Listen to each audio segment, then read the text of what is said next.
하나님이 인간을 창조하셨죠. 천지를 창조하시고 에덴 동산을 창조하시고 아담과 하와를 창조했습니다. 그런데 아담과 하와가 에덴 동산에서 하나님 말씀대로 잘 살아갔으면 됐는데 그렇게 하질 못했죠. 선악과를 먹었습니다. 말씀을 어긴 거죠. 그래서 에덴 동산에서 쫓겨나게 되었습니다. 그 후에 이제 사람들이 그래도 신앙생활을 좀 꽤 잘한 사람들이 있었어요. 무드셀라 있죠, 에녹 있죠. 이런 사람들이 신앙생활을 좀 잘 했습니다. 그런데 대체로 전체적으로는 사람들이 범죄 가운데 타락한 상태로 많이 진행이 됐던 것이죠. 그래서 노아 시절에 가서는 홍수로 심판을 했습니다. 그러니까 노아의 8가족을 통해서 또 인류가 번성을 하게 되는 거죠. 세월이 흘러서 많은 사람들이 있었는데 또 어떤 사건이 발생했는 거 아니에요? 바벨탑 사건. 그 하나님을 대적하는 사건이죠. 그래서 하나님께서 징계로 그 사람들을 모두 흩어버렸어요. 언어를 혼잡하게 해서 흩었습니다.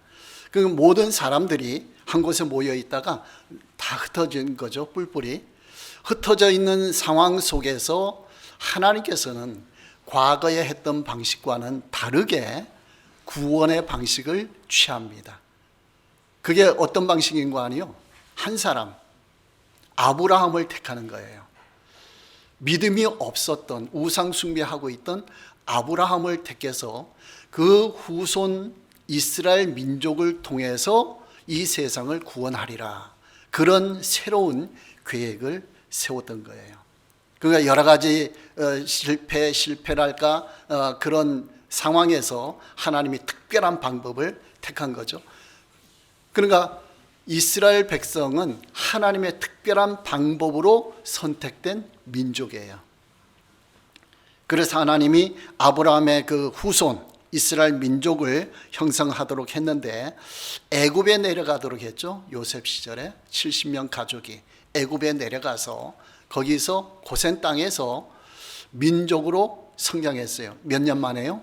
400년 만에. 그러니까 남자 어른만 20세 이상 남자 어른만 60만 명. 그러니까 한 200만 명 정도 되는 민족으로 성장을 했던 것이죠. 그래서 애굽에서 나오게 됩니다. 이제 가나안 땅으로 가게 되는 거죠. 약속의 땅. 가나안 땅으로 가는 도중에 그 시내산에서 언약을 체결합니다. 전에는 할례 언약, 아브라함과는 할례 언약을 체결했어요. 개인적으로. 그리고 가족 단위로 했죠. 근데 이제는 민족 단위로 시내산에서 언약을 체결합니다. 너희는 내 민족이다, 내 백성이다, 그거예요. 나는 너희의 하나님이다. 특별한 관계가 형성되죠. 그 언약을 체결하고 십계명을 주시는 거예요. 너희가 이 언약 속에 있으려면 이 십계명을 잘 지켜야 된다라는 거예요. 그런데 광야 40년 동안에 이 이스라엘 1세대가 다 죽어버렸어요. 가나안 땅에 들어가지 못하고. 왜요? 언약을 잘 못 지켰기 때문에. 그래서 가나안 땅에 들어가기 위한 모압 평지에 있을 때에 하나님께서는 출애굽 2세대에게 언약을 갱신하는 거예요. 모압 언약을 체결했다, 이제 그렇게 되는 거죠. 그래서 그 출애굽 2세대에게는 언약을 체결하면서 특별한 방법 한 가지를 알려주는 거예요. 뭔가 아니요? 언약을 지키는 방법. 다른 말로 하면 십계명을 지키는 방법. 더 범위를 넓게 하면은 말씀을 지키는 원리, 방법을 가르쳐줘요. 그게 뭔가 아니요? 쉐마 공식이에요. 신명기 6장 4절에서 9절 말씀. 그러니까 너희가 언약을 지키려면은 십계명을 지켜야 되는데 그 십계명을 지키려면은 쉐마 공식에 따라서 살아가야 된다, 그거예요. 자, 그래서 이제 이스라엘 백성이 살아갔는데 신약 시대에 바울 시대에 왔을 때에 바울이 로마서 11장 5절 말씀에 뭐라고 했는 거 아니에요? 그런즉 이와 같이 지금도 은혜로 택하심을 따라 남은 자가 있느니라. 이스라엘 백성 중에 남은 자가 있대요. 구원받은 자는 소수래요. 이스라엘 민족 전체와 언약을 체결했는데 1500년 세월이 흘렀어요. 바울 당시까지 1500년이 흐른 시점에서 딱 보니까 대부분은 하나님을 못 믿고, 더 정확하게는 예수님을 믿지 못하고 소수만이 예수님을 믿고 있는 거예요. 그게 남은 자가 있었다. 그러니까 왜 이런 현상이 나타나느냐 이거죠. 왜 이런 현상이 나타났는가. 그러니까 한마디로 쉬운 말로 하면 언약을 지키지 못해서 그래요. 그럼 언약을 지키지 못했다, 그 말이 무슨 의미냐 이거예요. 이걸 이제 해석을 해야 되거든요. 그 해석을 어디에서 나오는 거 아니요? 쉐마 공식에서 나오는 거예요. 쉐마 공식을 지키지 못했다. 그러면 쉐마 공식이 뭐죠? 4가지 단계가 있죠. 쉐마라는 것은 들으라라는 그런 말이에요. 그가 신명기 6장 4절에 이스라엘아 들으라라고 했죠. 이게 이제 히브리 말로 쉐마 이스라엘 되는 거예요. 쉐마는 히브리 말이에요. 들으라라는 말이에요.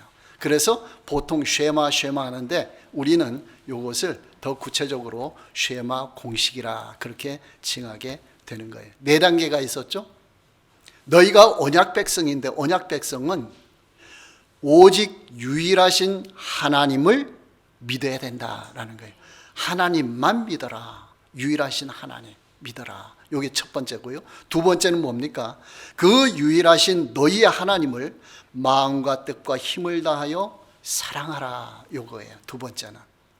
세 번째는 뭡니까? 그 하나님의 말씀을 마음에 새기라라는 거예요. 세 번째가. 네 번째는 뭡니까? 너희가 그렇게 3단계까지 신앙생활을 했으면 자녀에게 그것을 물려주라, 가르치라, 그거예요. 요 4단계가 쉐마 공식이 되는 겁니다. 그러니까 이스라엘 백성은 이 쉐마 공식을 잘 지키면은 어떤 민족이 되는 거 아니요? 이 민족을 통해서 세계가 복음화되는 역사가 일어나요.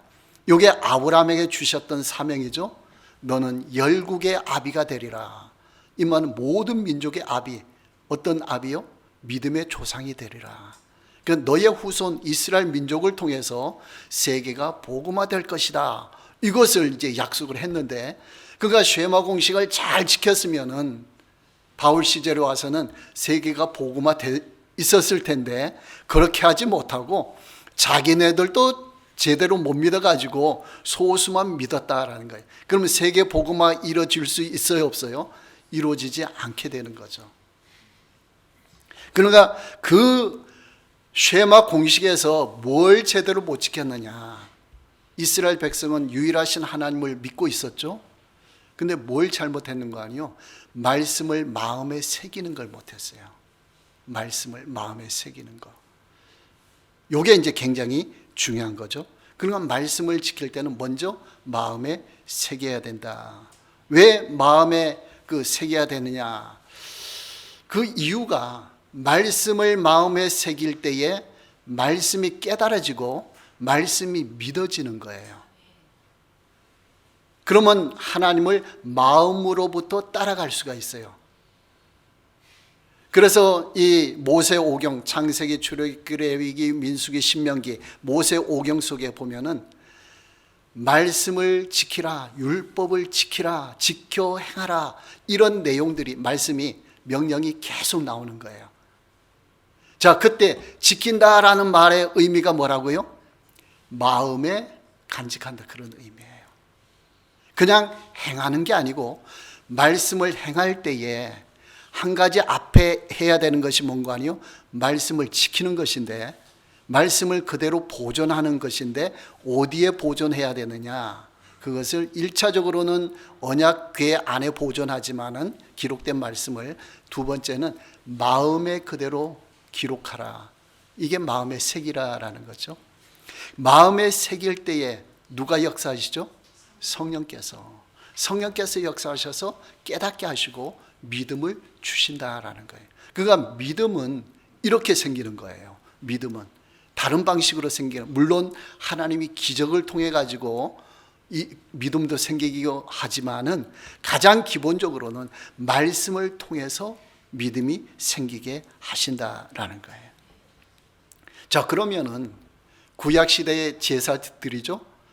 동물 잡아가지고 피의 제사를 드리는 거예요. 유월절 어린 양, 그 유월절 의식을 행하는 거죠. 그러니까 유월절 어린 양의 피, 제사 드릴 때 동물의 피, 이건 뭘 상징하는 거 아니에요? 예수님의 십자가 보혈을 상징하는 거예요. 그러니까 구약 성경에 예수님이라는 말은 없지만은 구약 성경에 이 피 있는 것은 구약의 복음이에요. 구약의 복음. 그래서 율법의 복음 기능이에요. 자, 복음을 믿으면 구원 받아요, 안 받아요? 구원을 받죠. 그러니까 구약 시대에 이 말씀들, 구약에 있는 복음들을 마음에 새기고 마음에 넣어 놓을 때에 누가 역사하셔요? 성령께서 역사해서 복음을 깨닫게 하고 믿게 하는 거예요. 그 구약의 복음을 믿는 사람은 결국 누구를 믿는 거예요? 예수님을 믿는 거예요. 그러니까 구약 시대의 복음이에요. 그 구약 시대는 어떻게 구원받았느냐? 이렇게 해서 구원받은 거예요. 이게 이제 굉장히 중요한 거예요. 그러니까 마음의 새기라라는 것은 그 믿음이 생기도록 하기 위해서 마음에 새기는 거예요. 이게 중요해요. 그러니까 마음 속에서 성령께서 역사하신다라는 것이죠. 자, 그러면은 구약 시대에 구원받으십시오, 복음을 믿으십시오, 이런 말은 없잖아요. 구약 성경에 뭔 말만 있어요? 율법을 지키라, 그 말만 있잖아요. 그런데 어떻게 구원받느냐? 그러니까 율법을 지키라라는 말 속에는 어떤 의미가 있는 거 아니요? 율법 속에 있는 복음을 믿으라, 그런 말이에요.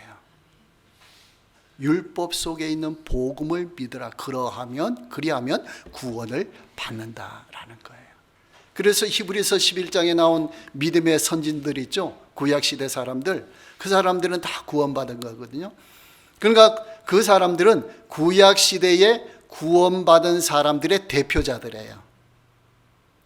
그 히브리서 11장은 믿음장이잖아요. 그러니까 모든 사람들이 믿음으로 이렇게 했다, 믿음으로 이렇게 했다 그랬잖아요. 율법을 행해서 구원받았다 이런 말 없잖아요. 믿음으로 구원받은 거예요. 믿음으로. 그 믿음이 어디에서 나왔느냐? 율법을 지킬 때에. 더 구체적으로는 율법 속에 있는 복음을 믿을 때에 그 믿음이에요. 그 믿음을 간직한 사람은 구원을 받은 것이다. 그 남유다가 멸망할 때 그 새 언약을 주셨죠. 예레미야 선지자, 그 다음에 그 에스겔 선지자를 통해서. 예레미야 선지자를 통해서 주신 그 새 언약은 그 예레미야 31장 31절에서 33절 말씀에 있어요. 내가 이스라엘 집과 유다 집에 새 언약을 맺으리라. 내가 나의 법을 그들의 속에 두며 그들의 마음에 기록하여 라고 했어요. 그 예레미야 새 언약의 특징이 뭔가 아니요? 말씀을 마음에 새긴다라는 거예요. 마음에 기록해 준다라는 거예요. 누가 그렇게 하실까요? 성령께서 역사해 주신다라는. 이 말은 어떤 의미가 있죠? 그러니까 남유다가 멸망할 당시에는 사람들이, 이스라엘 백성들이 말씀을 마음에 새겼나요? 못 새겼나요? 못 새겼어요. 못 새기니까 율법을 못 지킨 거예요. 언약을 못 지킨 거예요. 그러니까 멸망을 당한 거예요. 바벨론에게 심판을 당하는 거예요. 그런 상황에서 하나님께서는 너희가 왜 멸망하는지를 가르쳐 주시는 거예요. 새롭게. 너희가 이렇게 해야 된다. 이제 바벨론 포로에서 돌아올 것인데 바벨론 포로에서 70년 만에 돌아오면은 너희는 이렇게 율법을 지켜야 된다. 그런 말씀이에요. 그러면서 이것을 에스겔 36장 26절 27절 여기도 이제 새 언약이 되는 거죠.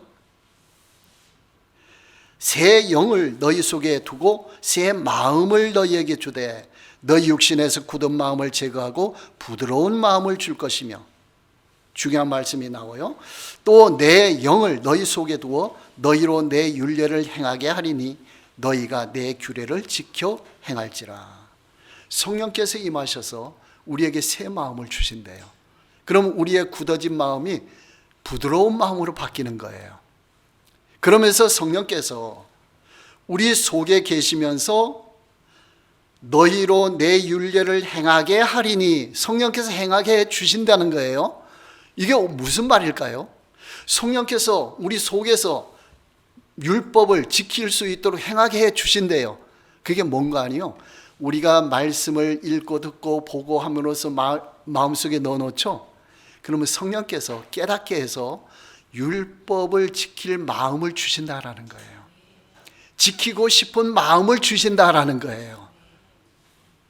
행하게 하리니, 그러면 너희가 내 규례를 지켜 행할지라. 그때 행하라라는 거예요.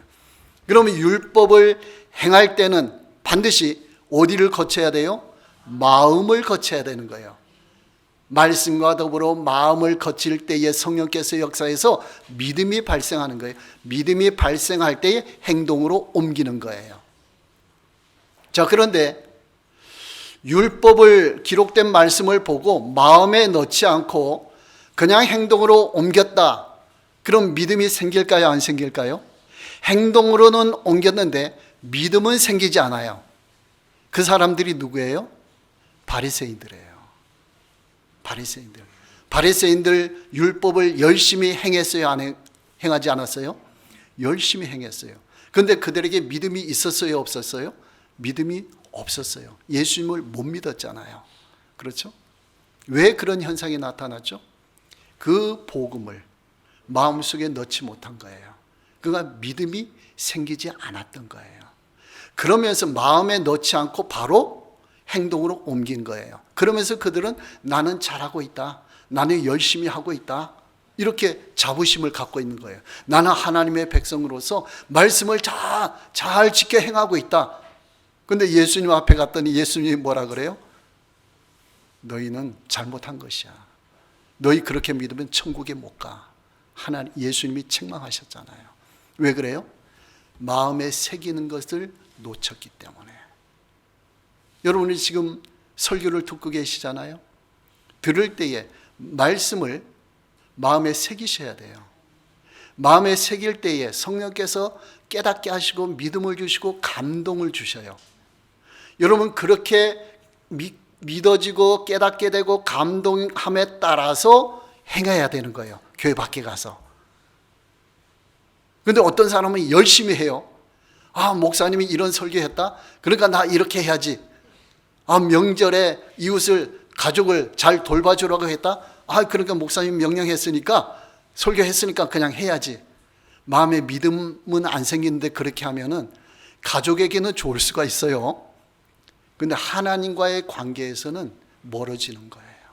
요거 명심하셔야 돼요. 먼저 어디부터요? 마음부터 믿어져야 돼요. 그러니까 여러분들이 신앙생활 할 때에 열심을 내는 방향을 어디로 열심 내야 되는 거 아니에요? 마음 안으로 열심 내야 돼요. 몸으로, 마음 밖으로 열심 내는 쪽으로 하면은 자칫 잘못하다가는 바리새인이 되는 거예요. 마음 안에 열심을 가지시기 바랍니다. 여러분들 교회 오셔가지고 내가 봉사 열심히 해야지, 뭔가 열심히 교제도 나누고 열심히 뭔가 교회 일을 해야지, 이런 생각으로 오시면 이건 잘못된 거예요. 교회 오실 때에 어디에 열심 내느냐? 오늘 예배 드리면서 하나님 만나야지. 오늘 말씀 들으면서 말씀을 깨닫고 말씀을 믿어야지. 내가 말씀의 능력으로 일주일 동안 승리해야지. 그렇게 열심을 내야 돼요. 그러니까 우리가 열심 내는 것은 마음 안에 열심 내셔야 돼요. 마음 밖의 열심은 누가 해 주시는 거예요? 성령께서. 성령께서 깨닫는 대로 우리가 행하면 되는 거예요. 깨닫는 대로. 그 여러분들이 지금 예배 참석하시면서 깨달으셔야 돼요. 마음의 감동이 막 일어나야 돼요. 내가 이렇게 행해야지. 내가 집에 가서 이렇게 살아야지. 내가 직장 생활을 이렇게 해야지. 이런 마음이 불붙듯 일어나야 돼요. 그게 누가 해주시는 거라고요? 성령께서. 그러면 이게 신앙생활에 되는 거예요. 안 그러면은 율법의 행위예요. 바리새인들이 하는 율법의 행위는 마음 없이, 믿음 없이, 성령 없이 행하는 거예요. 근데 율법의 행위와 반대되는 것은 뭔가 아니요? 믿음의 행위예요. 믿음은 어디로부터 출발해요? 마음으로부터. 마음으로부터 하고 싶은 마음이 자꾸 생기는 거죠. 의욕이 생기는 거죠. 왜? 성령께서 깨닫게 하시니까. 그러니까 거기에 따라서 행하는 거예요. 근데 거꾸로 어떤 사람은 마음에 많이 깨달았어요. 이렇게 살아야지 했는데 교회 밖에 가서는 싹 잊어버려. 그것도 잘못된 거예요. 잘못된 거 두 가지예요. 성령께서 역사하시지 않은데 내 마음대로 행하는 것도 잘못된 것이고, 성령께서 깨닫게 하시는데 내가 행하지 않는 것도 잘못된 거예요. 그러니까 이걸 잘 조화시키셔야 돼요. 첫 번째는 성령께서 깨닫도록 하는데 열심 내시고, 깨달아지면은 그걸 몸으로 실천하는데 열심 내시기 바랍니다. 그 열심 내는 방향을 잘 정하셔야 돼요. 안 그러면은 열심히 일하고 났는데 나중에 예수님이 재림하셔 오셔가지고 나 이런 거 많이 했습니다. 그런데 예수님이 나 너 모른다. 내가 그거 시킨 것도 아닌데 너 어디서 그거 했냐? 나 그거 모르는데, 이럴 수가 있다라는 거예요.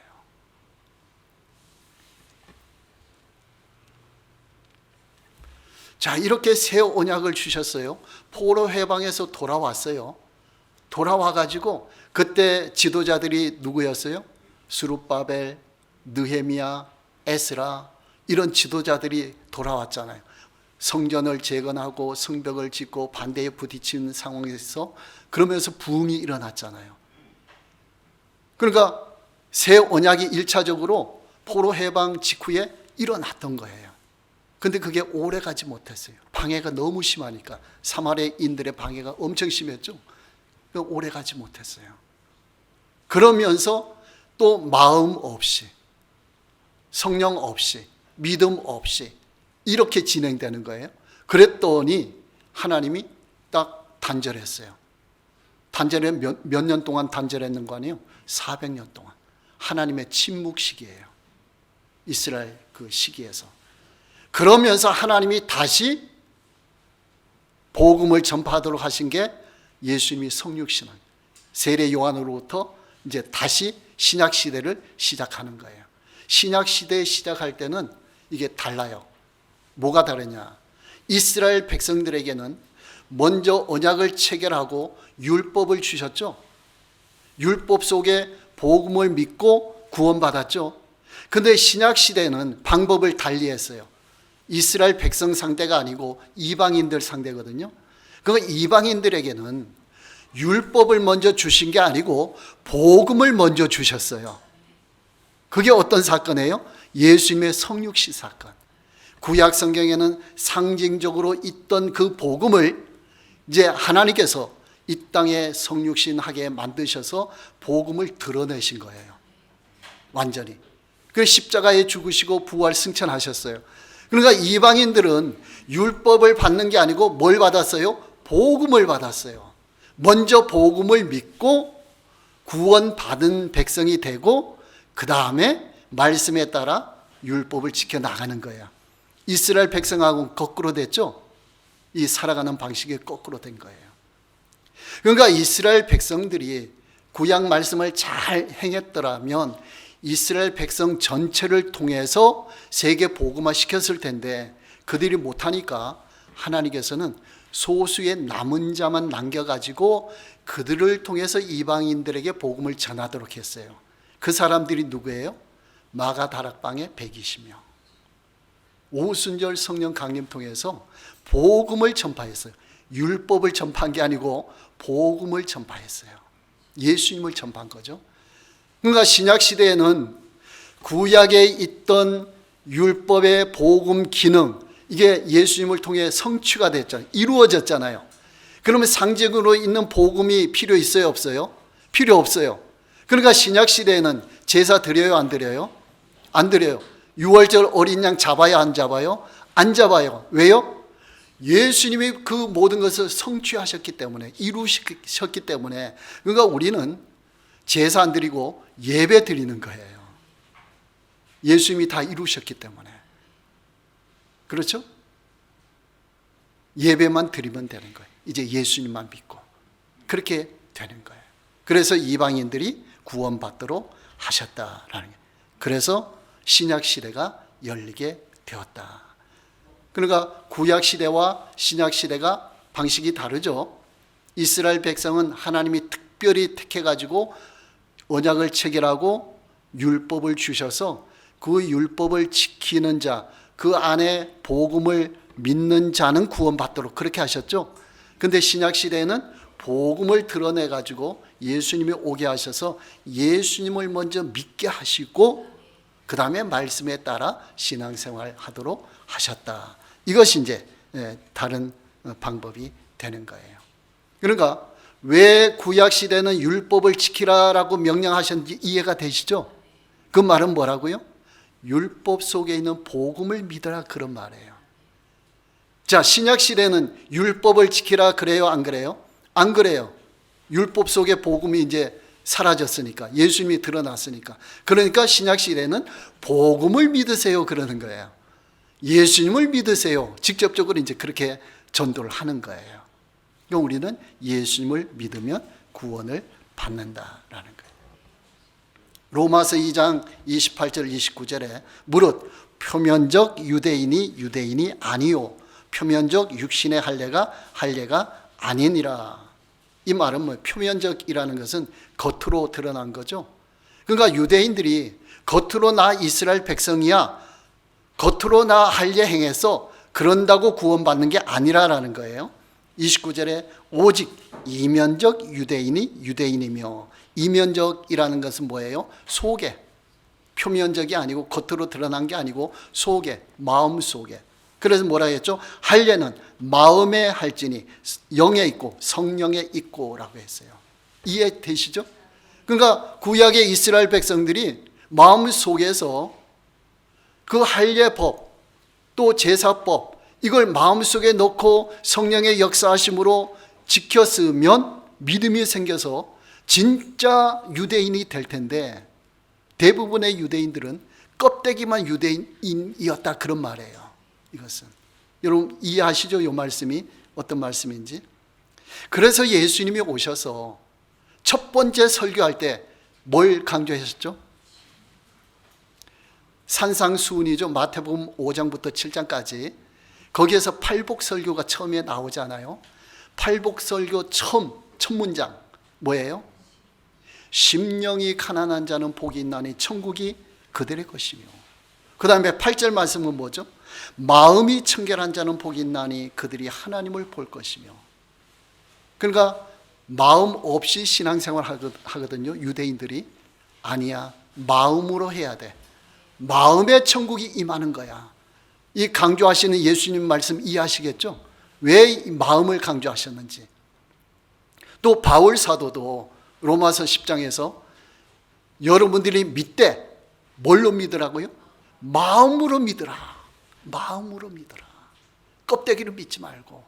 몸으로 행한다고 되는 게 아니고 먼저 마음에 믿고 몸으로 행하라, 그런 의미예요. 마음으로 믿어 구원에 이른다라고 했어요. 그러니까 예수님도 마음을 강조했죠. 그 다음에 바울 사도도 마음을 강조했죠. 그러면서 예수님은 씨 뿌리는 자의 비유에서, 씨 뿌리는 비유에서 옥토밭이 뭐라고요? 마음 안에 말씀을 받아서 듣고 깨닫는 자가 말씀의 열매를 맺는 자다, 그렇게 말씀했어요. 마음을 강조하셨어요. 근데 그 당시 바리새인들은 마음 없이 행동으로만 잘 행했던 거예요. 그 하나님이 인정을 안 하신다. 하나님께 가려면 무조건 뭐가 있어야 돼요? 믿음이 있어야 돼요. 돈 갖고도 못 가요. 잘나서도 못 가요. 지식이 많아도 못 가요. 오직 뭘로 가요? 믿음으로. 믿음은 어디에서 발생하는 거예요? 마음 안에서. 머리에서 발생하는 게 아니에요. 믿음은 손에서 열심히 한다고 믿음 발생하는 게 아니에요. 발에서 발생하는 게 아니고 마음 속에 믿음이 발생하는 거예요. 그래서 마음이 중요하다. 왜요? 믿음이 마음에서 발생하니까. 그 성령께서 역사하셔서. 그래서 우리 장로교의 창시자 칼빈이라는 사람이, 신학자가 장로교의 창시자예요. 뭐 감리교, 순복음 여러 교단들이 있잖아요. 우리 장로교는 칼빈이 이제 그렇게 한 거예요. 그 가장 중요한 책 기독교 강요라고 있어요. 이렇게 말씀했어요. 하나님께서 언약을 맺는 사람들에게 끝까지 참고 견디어 언약을 지킬 수 있게 하는 중생의 영을 즉시 주시는 것은 아니다. 기독교 강요 가장 중요한 책에서 칼빈이 이런 말을 했어요. 이게 무슨 말씀인가 아니요? 이스라엘 백성과 언약을 체결했는데 하나님은 언약을 체결한 즉시 중생시켜주지 않았다, 그런 말이에요. 이게 무슨 말일까요? 언약은 체결했지만 율법을 주셨죠. 율법 속에 복음을 믿는 자들이 중생한 자들의 그런 말이에요. 겉으로 언약을 체결했다고 모두가 중생시켜준 게 아니다, 그런 말씀이죠. 누가 말했다고요? 칼빈이. 그 다음에 또 어떤 말을 했는 거 아니요? 이 내면적 은혜, 이게 중생이죠. 은혜만이 그들을 보존할 수 있는데, 언약 속에 머무르게 할 수 있는데, 그것이 없는 외면적인 변화는 인류가 버림을 당하는 것과 극소수의 경건한 자들이 선택되는 것 사이의 중간 상태다라고 했어요. 그러니까 율법 속의 복음을 믿은 자들은 내면적인 은혜를 받은 자들이에요. 그들이 구원받은 자들이에요. 그런데 외면적인 변화에만 도달한 사람은 뭔가 아니요? 언약은 체결해서 이스라엘 백성이 됐지만은 구원받지 못한 사람들. 이것이 중간 상태라 그렇게 했어요. 어떤 중간 상태요? 불신자도 아니고 믿는 자도 아닌 어중간한 중간 상태. 중간 상태 사람들은 구원 받아요, 못 받아요? 구원 못 받는다라는 거예요. 자, 이렇게 설명이 되죠. 누가 이 말을 했다고요? 칼빈 선생이 그런 말을 했다라는 거예요. 그러니까 이스라엘 백성이 다 100% 다 전체적으로 언약을 체결했지만 그 중에서 복음을 믿은 자만 구원을 받았다. 그 사람들이 진짜 유대인이다. 그 사람들을 통해서 그 사람들이 남은 자이고 남은 자를 통해서 세계 복음화 시켰다. 이렇게 되는 거예요. 하나님은 약속을 지켰는데 약속을 따르지 못한 사람들은 다 탈락한 거예요. 아브라함에게 주셨던 세계 복음화 약속, 하나님은 이뤘어요, 안 이뤘어요? 이뤘어요. 120명을 통해서 세계 복음화 됐잖아요. 근데 거기에 쓰임 받지 못한 이스라엘 백성들은 다 탈락한 거예요. 이게 안타까운 일이죠. 그러니까 오늘날 우리에게 교훈하면 어떤 교훈이 될까요? 교회 다니잖아요. 교회 등록했잖아요. 또 세례도 받잖아요. 그 언약을 체결한 것과 마찬가지인 거예요. 교인으로서. 근데 그걸로 다 되느냐? 교회 다니면 다 구원받느냐? 그게 아니죠. 이걸 오늘날 우리에게 적용하면 마음속에 예수님을 믿을 때 진짜 교인이고 구원받은 자가 된다라는 거예요. 그러니까 우리의 열심은 1차적으로 어디로 가야 돼요? 믿음으로 가야 돼요. 마음속에 예수님을 믿어야 되는 거죠. 믿음의 열정이 있어야 돼요. 그리고 그 다음에 이 열정을, 믿음의 열정에 따라서 행동으로 옮기는 거죠. 그러면 이거는 껍데기 신앙인 율법의 행위가 아니고 믿음의 행위가 된다라는 거예요. 예수님이 마르다에게 물었죠. 나는 부활이요 생명이니 나를 믿는 자는 죽어도 살겠고 무릇 살아서 나를 믿는 자는 영원히 죽지 아니하리니 이것을 네가 믿느냐? 네가 믿느냐? 교회 다니는 우리 가족이 믿으니까, 이스라엘 백성 전체가 언약을 체결했으니까 나는 하나님의 백성이야. 이게 아니에요. 내가 믿느냐. 더 정확하게는 내 마음속에 예수님을 믿는 믿음이 있느냐 이거예요. 여기에 따라서 구원이 임하고 임하지 않고 그렇게 된다라는 거예요. 전 여러분들이 한 사람도 예외 없이 이 믿음을 소유하시기 바랍니다. 이 믿음으로 살아가시기 바랍니다. 그래서 우리 교회가 점점 커지면서 이 믿음으로 가득 찬 교회가 되는 거예요.